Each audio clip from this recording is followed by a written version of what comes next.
Hello, so this is kind of the bonus episode, I think, of the episode that came just before this one. I want to say bonus to 56, I don't know, it's gonna be in the title. So, because I didn't have time to cover all the stuff that I want to knit in 2018, and here's another dog again. Hey Cassie, come. This is Cassie, she just woke up. Oh, she's so cute. Oh, you're the cutest, Cassie. So we'll get to it. Yeah, so I ran out of time a bit for the episode, so this is a little bonus video which is going to be co-hosted by Cassie, who is one of my kind of knitting recipients. So I think, yeah, let's just jump right to it. It's a bit of an unstructured video. I'm just going to be like talking. Yeah, if you're not here for that, then there'll be another episode coming your way, I guess, in a good while, because I'm traveling to New York. Yeah, so I think some of the goals that I should have for the coming year, and I think we all agree about this, is that I don't like using the word should, but I should bind off a few projects. Yeah, I don't like calling my projects UFOs. I have some projects that I definitely do call UFOs, but generally they're just little whips. I should probably finish them. Yeah, it's just that I really like casting on. I don't even know what kind of knitter I am, if I'm like a progress knitter, project knitter, or what have you. I like starting them, I don't like finishing them. And I think the two types of knitters are, I don't remember the names of them exactly. I think the progress knitter, I don't remember, process knitter is what it's called. The process knitter just likes to knit. They don't care if they're casting on, binding off, or in the middle of the work. Hello Cassie. They just want to knit. I thought I was that kind of knitter, because I really do knit for the sake of it. I could knit stocking knit till the end of my days. So in some ways I am, but in other ways I am a project knitter. I like starting them with the ideas of what this is gonna be. I'm on a high when I cast on, and then once I get into it, about halfway, I lose steam. But I think the usual product knitter, they catch steam again when they are closing on to binding off. I don't. The bind off sucks. I don't care whether I finish. I don't actually care so much about the product as I care about the process. So I'm not sure where I fall into those camps, really. I do care about finishing, but I'm thinking about in terms of what I want to do with my hands, you know. Hopefully that made sense. This is the most destructive little beast ever. She's just gonna have to sit on my arm now while I read the list of resolutions. The other resolution I hope will please everybody, maybe not you grumpy face, but everybody else, that I aim to design more for a future mitten club. I'm hoping to make 5 designs, but I'm not making any promises. I have some pretty good ideas for those designs, and we'll just see if that's gonna happen. I should really start charting right now and come up with ideas. It's just that I'm a bit knackered lately, so I'll get to that as well. It's one of my resolutions, if you will. And obviously if you're like sitting here now going, why should I listen to your resolutions? This is a bit of an unstructured episode, if we could call it that. I will be going through my queue at the end of this, so you can skip to that if you want, but I'm just gonna talk a bit, yeah, I'm just gonna talk. So yes, I am hoping to do some mitten designs for the club and also for outside the club, and just have a lot of fun with mittens, because it's the year of mittens, apparently. That's a thing that I know Patricia of Knitography is doing with someone else. And it's also the National Mitten Knitting Month in January, and there will be the club at the end of the year whilst I'm doing the year-long knit-along, so mittens will happen, and it's definitely a goal of mine to keep on with the mitten knitting until you're also fed up with mittens. You're gonna vomit as I say the word. Sorry. And yes, the other related goal I have to that is conquering Latvian mittens. I have 2 books on Latvian mittens. I also have a book on Estonian knitting, which kind of touches upon similar things, and some other related books. And I've cast on maybe 2 or 3 pairs of Latvian mittens, and it's just never worked out. And I need to nail those mittens, and that is a very clear goal of this year. I think I had that as a goal for last year as well, and I kind of I'm not going to say failed, because the reasons why I didn't conquer them was pretty sound. It's been a messy year. I also have a goal to design more colorwork sock patterns. I have been talking about doing a colorwork sock club, and I was aiming to do that in March, but now that seems very unrealistic given that I have demands and things to do in my personal life. That's just gonna be boring, so I'm gonna have to prioritize that. So I'm not sure if there will be a club, but I will aim to make a bundle at least. Hopefully that's something that we can do. I also made it a goal to knit more garments. I'm not sure what I meant by more when I wrote that. Like, I don't think I need to make more garments than I did last year. I just want to make more garments in general, you know, more, adding more to the stack of sweaters that I have made. And so yeah, I want to finish the ones that I have, and I want to make a couple of others as well, which I will be covering when we get to my queue. Anyway, other knitting resolutions that I have, and this is a bit of a tough one. It's not, I called it time, and it's something I've started doing now, and it's time for a bit of a serious talk. I need to stand more up for my own time, not just the time that I spend on other things in my life. Obviously I need to prioritize in terms of, you know, work and knitting and spare time and people and all that stuff, obviously, but also standing up for the time that I put into this community, and also the time that I put into the work that I have created, the patterns that I have. So this is something I never really said before, but when I started my podcast, I started it with the slightly unrealistic goal of answering every message that I got, every YouTube comment, every message on Ravelry or Instagram, what have you. I would reply, because I remember when I wasn't podcasting, I was watching other podcasts, I hardly ever got a reply. And when I was looking at their comment section, I only saw them commenting on each other's comments. And I thought, oh, I don't want to be like that. But on the other side of things, I totally get it. It's not what it looks like at all. It's just when you get so much input, you just have to be selective. And it's not elitism. It's just that people who have been around for a while have become friends. And so it makes sense to communicate with those people. But you just can't talk to everyone. And I don't want to do that. I really want to be able to answer everyone. But as of the past few months, it's been close to impossible for a variety of reasons. One is just the sheer amount of it. The other is that I think the more popular a podcast gets, not just the more messages do you get, but you get more of the kind of messages and comments that aren't really written for you.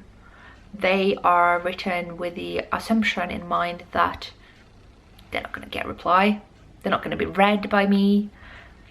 But I do read, and I tended to reply to everyone. So it was a bit weird when comments started reading as though they were just written for the void. They weren't written for me, so it's hard to come up with a reply when it's just like something written out there, not directed to someone who would reply, if that makes sense.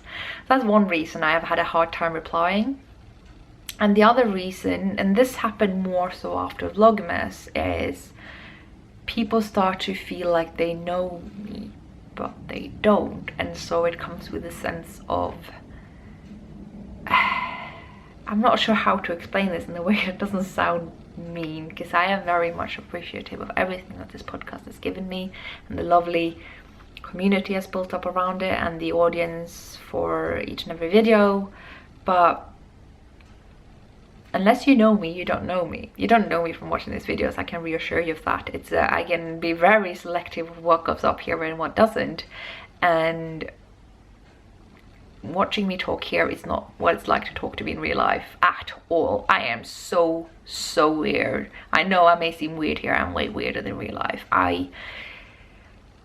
Let's not even go there, but the point is that I struggle with when people talk to me as though they know me when they are strangers to me, and I find it hard to reply to that, because sometimes I want to engage with it, but at the same time I'm like, oh, whoa, whoa, whoa, and it's like both can seem a bit misleading, and so I struggle with what to say.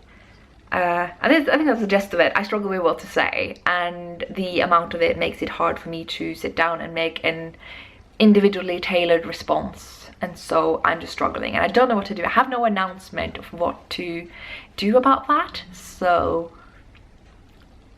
this is just thinking out loud and letting you know that there are reasons why I'm forgetting to reply to people even when I should have, and there are reasons I'm not as good at replying as I used to be. So that guarantee that I will always reply has gone a bit on the wayside, and I don't like it, but I hope that everybody can just kind of understand where I'm coming from. It's not a lack of will, it's a lack of ability right now. And related to that is when I travel a lot and I meet up with people, but I never ever arranged meetups, and I don't think I will anytime soon because I'm tired. I'm really tired. I'm not doing particularly well. This has been an ongoing theme since August. It's been going on for longer, but it's been intensifying, and it intensified even more during December, and right now I'm so tired. I'm yawning all the time. I have no energy. I'm just tired, and I am going to New York soon, and I know that I don't know, but I feel like there will be people who would appreciate a meetup. It's not gonna happen. If you see me, say hello, of course, but yeah, I can't right now. But I will be going to Vogue Knitting Live. I will be going to the Edinburgh Yarn Festival. I'm aiming to go to Unravel. You know, if you see me, say hello. That is totally gonna be nice, but meetups probably not gonna happen. So that's just the thing that I needed to say about how I'm struggling with the communication aspect of the Skeindeer Knits world, and that I am aiming to be better and asking for some understanding. And hopefully that came out right. It's scary, you have no idea. Anyway, the last resolution, if you will, that I have, I want to branch out a bit with yarn, because I am all about the Norwegian yarns. And I always applaud Swedish and Icelandic yarn, for instance, on how well they get abroad. Especially Icelandic yarns. I think they're really good at their export. And I want to get more into Icelandic yarns. I want to knit Lopi sweaters and Pluttu Lopi and Alafoss and all that stuff. So I definitely would hope we will see more Icelandic yarn on this podcast. And I also want to knit a bit more Swedish yarns. I do have a few already, and those are mainly the ones I'm going to be focusing on. I also want to touch more upon Swedish traditional knitting, which I kind of already have, but and yeah, I just want to look at more other Scandinavian and Nordic countries with no specific goals in mind, just like a general mindset, if you will. So I think that was my main resolutions. They're kind of vague because I know it's going to be a hectic year. It's probably going to be a lot of drama because PhD.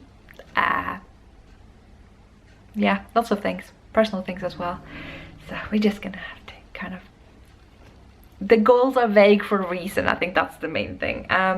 So yeah, now I will be talking about the queue. So I've covered my queue twice before, so a lot of these things will be things you've heard before, and you're gonna be like, Ellie, just cast it on already. But remember how many works in progress I have. So, oh, Cassie's here again. Cassie says hi, and she's looking at the taco that's right there. You like taco, don't you? You like everything that's smelly. Oh, she's so cute. Oh god. Oh my baby.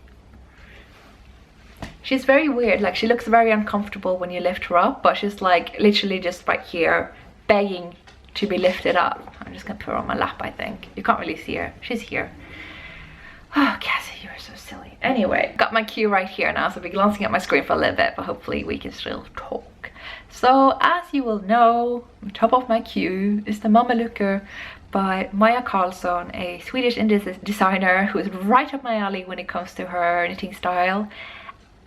I just want to be her, really. So yes, she's got these woolly underpants that I am dying to knit, and if you are watching the Squirrel Pie Production podcast, you will have seen that she has already made a pair. Still not sure why we call them pairs when they're just one. It's like saying a pair of hats when you just make a hat. Anyway, I want to make one. I have yarn, the recommended yarn, but I have it in light grey. I'm not sure I'm going to be comfortable wearing light grey on that area of my body, because it's going to be a bit of a cathartic experience, I think, to knit for that particular part of my body, just because yeah, you know, body confidence and that kind of thing. Not anything below my waist, kind of above my knees, not my favorite part, and belly's a bit on the second maybe trimester side with no particular reason, and it's just gonna be a bit rough, but I think it's all the more reason to do it.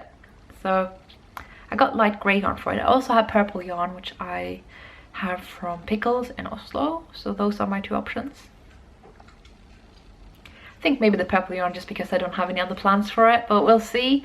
I just want woolly underpants to have under my skirts over my tights, because sometimes I get a bit cold on my bum, and it would be nice to have a nice warm purple bum. Yeah. The other thing in my queue is the Natsumi sweater by Yoko Hata. It's a Brooklyn tweed pattern that uses loft. I do not think I will be using loft though, although I have loft, because I purchased the Opus yarn by Walcott, or is it Walcott yarn by Opus? I am very bad at this, but it's just lovely, soft Folklore Merino baby alpaca yarn, which you wouldn't think I'd be into, but I really am. It's delicious, and I want a sweater in it, and it's a very interesting construction, because you knit the sweater sideways with a cable braid that goes across here, and I am just really intrigued by it. So that's the thing that I aim to make anytime soon. Now Cassie's trying to get my tacos again. She's just turned out that way ever since she got older and forgot the rules. Haven't you, Cassie? You just sit here then. We'll have my tacos. So another thing that I really want to make is the chamomile shawl by Helga Isager. I already have the recommended yarn for it. I have the twinny yarn, I have the fine alpaca yarn of theirs, and it's already in a project bag. It's just that other projects just keep skipping the line, you know? So it will happen someday. It's also that I know both the Natsumi and the chamomile shawl. A local knitter to me in London has very, very strong opinions about how they should be knit. And I'm a bit scared of starting them without asking her for all of her modifications. So that's also why they're lagging a little bit. And then it's the Ellie Belinda sweater by Eleanor, who is a fellow Scandi indie designer living in London. And she made the sweater and had it published in this autumn's Pom Pom magazine, and I love it. I think it's gorgeous. Might be a bit of a labour of love with all the lacy cabling things going on all over the sweater, but I think the gauge is pretty generous, so it's doable. I haven't decided what yarn to use yet. I am leaning towards Ask by Hillesvåg, but we'll see. That's the thing I really want to make anyway, just dying to, quite frankly. And then there is the Carolina Halvorsen mittens, which it's been in my queue for so long, and it's also one of those projects that's already caked up and in a project bag ready to go. I'm just a bit slow. So that's gonna happen. It's by Nina Granlund Sæther, same woman who has done the mittens from all over Norway and socks from all over Norway, the latter of which has not yet to be translated, but we are hoping for that. I'm gonna use Ask for that for sure, the recommended yarn and color. And then I am hoping to do the Ishav sweater by Maria Stricker, and that's her knitting name. It's using Whole Super Soft, and it's oversized, and it's a yoke. What's not to love?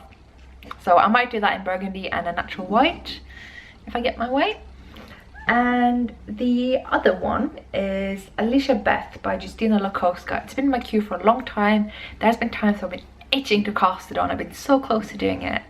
And I want to use the Travel Knitter BFL sock yarn. It's just that after looking at the pattern for a while, I realised it's quite fitted, and obviously I could just go up in size, but the size range isn't that big, and so I would then have to engineer the pattern quite a bit.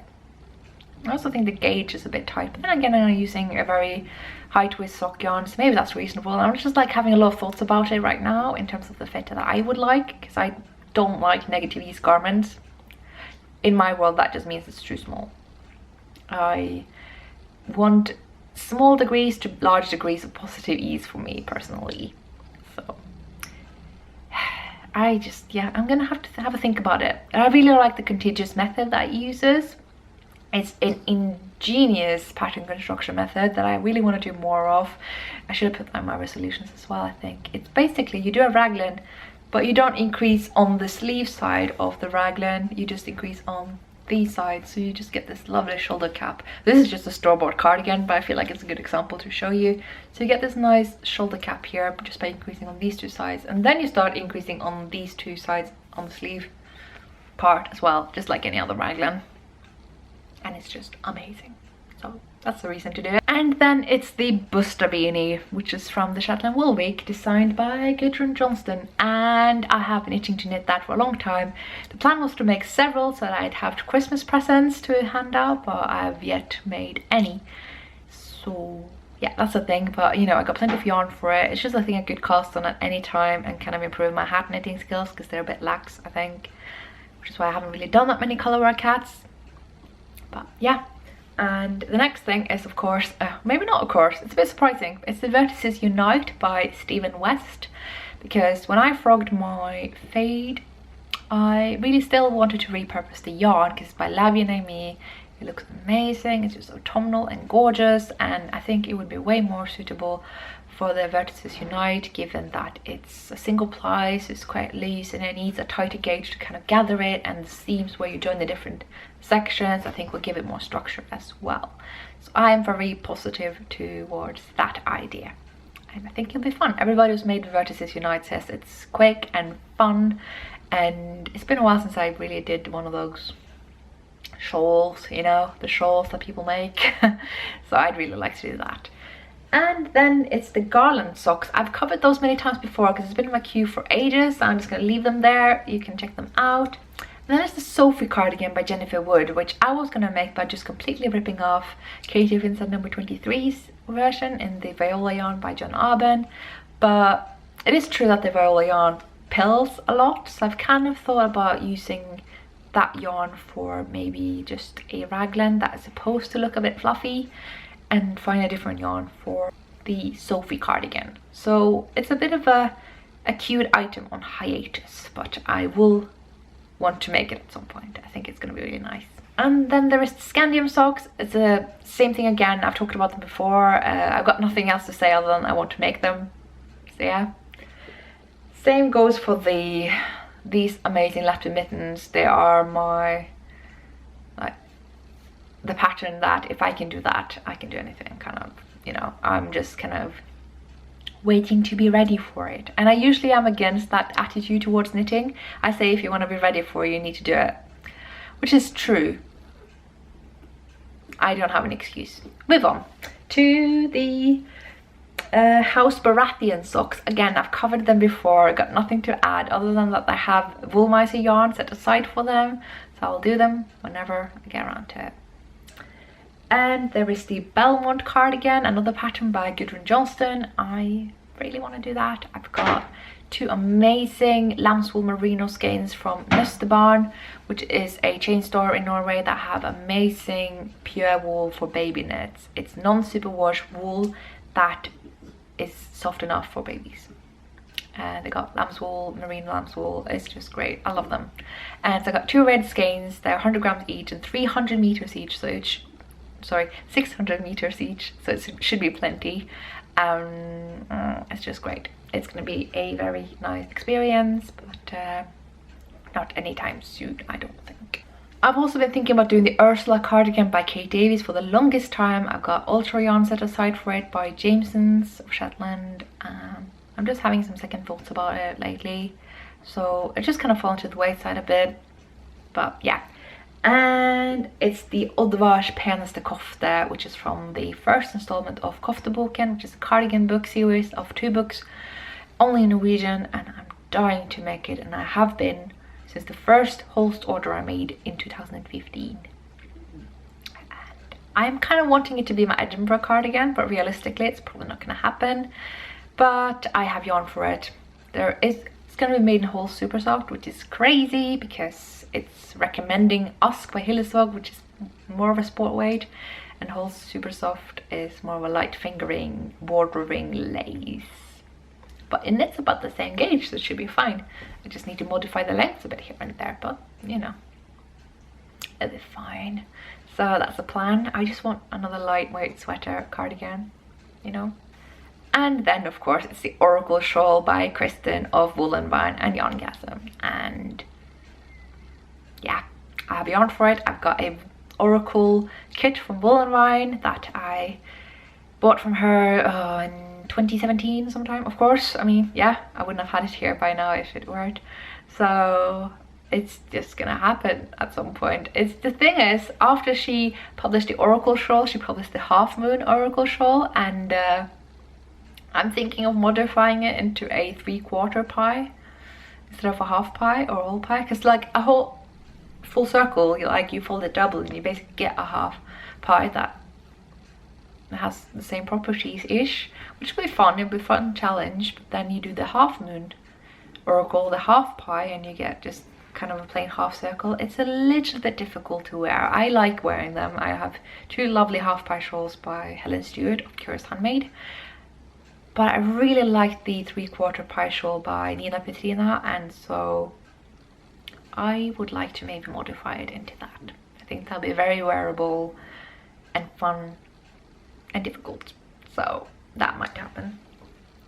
And then it's the Siri cardigan, which I think I need to move right on top to my queue, because I have the Cornish tin yarn by Blacker Yarn, and it would be really cool to have a full-on Blacker Yarn cardigan for the Edinburgh Yarn Festival, given that Blacker Yarn are having, I don't know if they're doing a cal this year. They did last year, and I took part in it by making a pair of mittens that I eventually actually gave away to my sister for Christmas, and it'd be really nice to do the Siri cardigan. So yeah, so that's an idea I'm having. It's going to be a bit fluffy. It's a very hairy yarn with mohair and alpaca and all that kind of stuff, but I think it's going to be nice. And I have found some modifications for that cardigan that has a raised neckline, short row shaping basically. It's on one of the Ravelry project pages for that pattern. It's only for the small and medium sizes, but I found that I like the gauge that I got when it's a bit above gauge with the yarn that I have. So if I go above gauge and I do the small to medium, I think I'll be a happy camper, even though large is perhaps more my measurements. Yeah, I think it'll be all right. Not to mention it'll be quicker. So then it's the How Cold Is It by Drunk Girl Designs. I have yarn set aside for it. It's just a matter of how cold I get before I want to make them, I suppose. And then it's the Brynja sweater cardigan-ish by Linda from Kettle Yarns, and I'd love to make that, but the reason I put it in my queue is because it would fit my Rios yarn by Malabrigo, and now I'm not sure if that's what I want to do with it, so it's just in my queue for that reason. And yes, then there is the Damejacka Elinor, which you know I already have because I wear it to death. It's a lovely grey cardigan I have that I cropped. It also uses the contiguous method, which I love, but I really want to use my bright red Navia duo yarn for it. It would also be great for the Ellie Belinda sweater, but I think I will make another Elinor because I love that sweater cardigan, and I'd love to have another one that is perhaps a bit larger than the one I have now, because I didn't really get my gauge right with it, so it fits still, but now I think I'm a bit larger and it would be nice to have a larger cardigan. Also because I've changed my feelings about close fitted garments. I actually quite like to knit them bigger now. Just, it's a change of preference. We change of age, I suppose. I'm old, I'm 27, huh? So the other thing I have in my queue, which is perhaps a bit surprising to some, is it's called Riverside. It's by Asta Krebs, and it's also using the contiguous method, which is pretty much the only reason why it's there. I will probably modify the heck out of it to make it fit my body, but yeah, it's also the idea is maybe to use up my Yarn Indulgences yarn, which is not really my colors, but that's a thought I'm having. I'm not sure what's going to happen with this, if it's going to happen, but I just want to have a go at it. Whatever yarn I end up using, I think it will just be an interesting experience to do. Instead of those basic raglans I've had a go at lately, I want to have a go at a basic contiguous sweater, I suppose. And it's a free pattern because Asta gives away too many of her patterns for free, in my opinion. She's brilliant and she just hands them out to everyone. I mean, thank you. And then it's the Cladonia Shawl by Kristen Kapoor. It's been in my queue for ages, and that's all I have to say about that. I have it in one of my books from hers, and it's just staring me in the face all the time, and I just know it's a thing I would love and wear and enjoy making, and just need to get around to it. Then it's the Amelia cardigan by Elin Berglund, and I just think it looks great. It looks great in yellow, and I never made myself a yellow garment before. And I do have a sweater quantity of yellow Usk again. I have a lot of Usk, and I want to use my Usk. I love Hillesborg yarn, and Usk is their best yarn, so there you go. And I think the Amelia's cardigan is going to be perfect. It kind of has a similar look to it as the Lady Marple cardigan and the Eleanor cardigan. Not to be confused with the Eleanor sweater that I covered earlier, but you know, this is... and not to be confused with the designer Eleanor by the Ellie Belinda sweater. Ooh, this episode, you guys. And so yeah, that's a cardigan I just love to make. I wonder if it recommends different types of yarn from Usk, but I think I can make it work anyway. And then, second to last but not least, it's the cape by Roma Designs, which is stunning.